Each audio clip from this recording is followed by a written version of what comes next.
Hello and greetings from Iceland. Today's topic is one of those stories I wish I didn't have to cover, or the man who fell into a fracture by a residential house in Grindavik and the aftermath, because until this day his body hasn't been retrieved. And I'm doing this story now because we recently received a new report which covers this serious incident in details. And just for a record, I did most of the filming for this video during my trip in March. So this is late winter view from this house.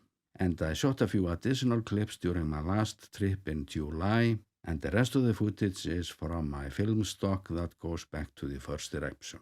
And I'm starting with a little recap since not all my viewers have been around through this complete story, which includes 9 eruptions by the village and 12 eruptions in total, if we include the first 3 eruptions on the mountain Fagradalsfjall. And we were back then, of course, hoping that this would be just this innocent tourist event, like the first 3 eruptions turned out to be. And that wasn't the case. After the 3rd eruption in August 2023, there was a certain shift in seismic activity, and in the weeks leading up to November 10th, magma was accumulating beneath the Svartsengi area, northwest of Grindavik, almost under the Blue Lagoon, causing widespread ground uplift across the region as pressure built in the crust while magma was looking for a way to the surface. And that first attempt at this location failed, and what we got instead was even worse, because the pressure from the magma intrusion literally broke the village in half. Streets, utility lines and building foundation cracked, while a large graben formed along a large existing fault, and the elevation difference was up to 1.5 meters in the worst affected streets. These streets, they were flat before the rifting event. So the fire that later came was not the worst of our problems, but the ground deformation took out the complete infrastructural foundation of the village. And there is a lot that can be said about the reaction back then. The entire nation was in the state of shock, as 1% of the population became homeless overnight, and that was only the beginning.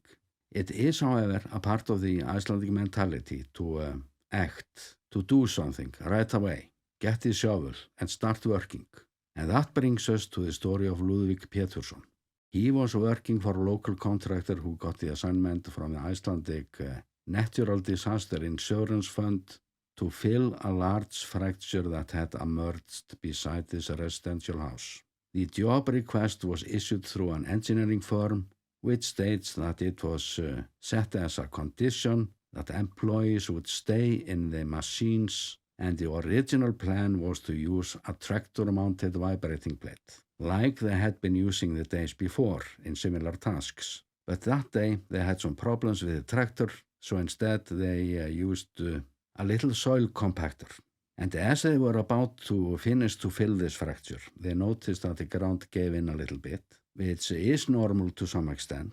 So while Ludwig was using the soil compactor, his co-worker took off on a truck to fetch more gravel. And it's while he is away when the fracture suddenly reopens and he falls down.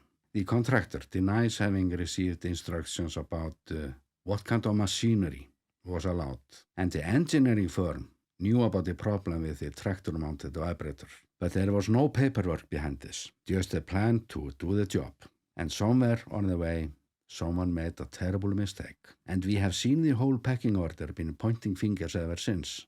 From the Ministry of Justice through the Police Commissioner, the local municipality authorities, the Natural Disaster Fund, all the way down to the engineering firm, which points at the contractor that never should have been there in the first place without a risk assessment. And that risk assessment cannot be found in writing. And I think the Administration of Occupational Safety and Health summed this up quite nicely in their own report when they asked whether this particular work was worth the risk. Was this necessary at this point in time? So the Icelandic mentality was not helping this time. This task was a mistake from the get-go. And all projects in the village came to a standstill after this. And it was decided to scan the complete village with a ground-penetrating radar, in some cases from a drone, and after that report was ready, fences were placed around the hazard zones, and it was only then when the village could be reopened. But the damage was done, and the search for Ludwig went on for 3 days and nights until it became clear that he would not have survived this. And the search was called off due to how dangerous this rescue operation was, especially so shortly after the rifting event, with earthquake risk in addition to other challenges. But what we had there is a narrow fracture for the first 5 meters. Then it opens into a cave a few meters above groundwater that is believed to be up to 15 meters deep.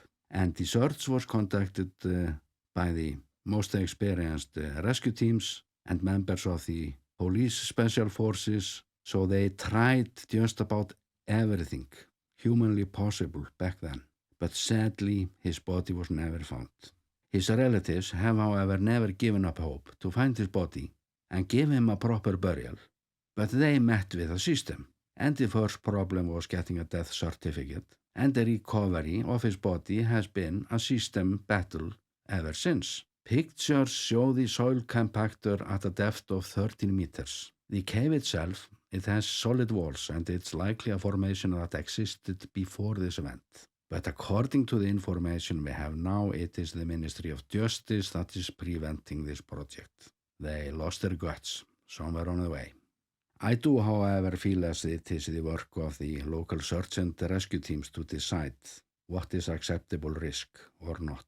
Let them do the math for their own safety. These same people are ready 24/7 to rescue fishermen from sinking ships and get people up from deep ice fractures in our glaciers. And if they see this as too risky, I can of course accept that. And Plan B has actually always been around. It's a brother of the victim who has been pushing it. And he's a machine operator and knows a bit about digging. And he has been suggesting an excavation project to clear the fracture better and even enter it sideways.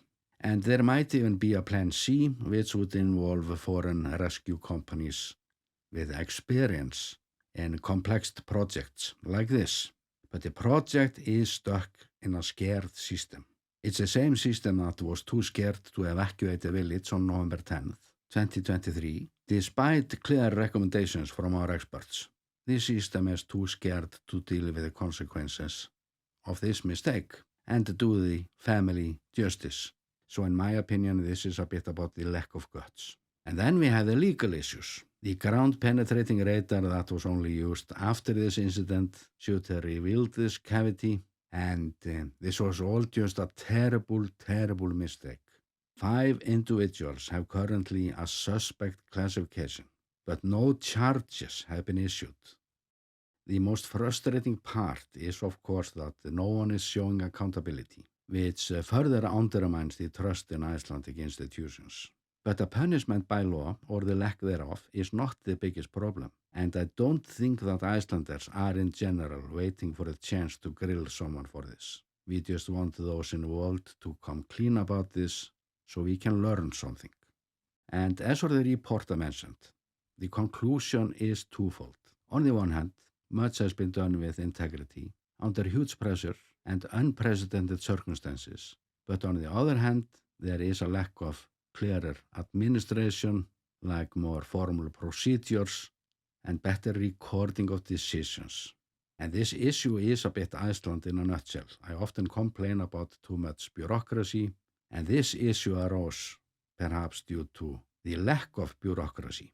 But this is always saying that we have a broken system. We have a scared system, too scared to rise up and say, are we doing our best to bring closure to this matter? And knowing the mentality of the local people in Grindavík, they will not stop there, not until everything has been done. And this was the only fatality caused by these events that began in 2021. And we can, of course, be thankful for that. And there is currently ongoing construction work to fill in the fractures. And sooner and later, this fracture, where Ludwig is, will have to be filled up, like the others. I don't see this fracture close until this matter has been closed. And I hope the system finds the guts to do the right thing sooner than later. Just like I hope that those who made the mistakes will eventually help us to understand what caused this tragedy. Because despite our many flaws as a young and sometimes overly ambitious nation, I can proudly say that Icelanders have the excellent mentality of being able to forgive. But first, the truth has to come out. And with that, I'm sending you best regards from the volcano island, Iceland.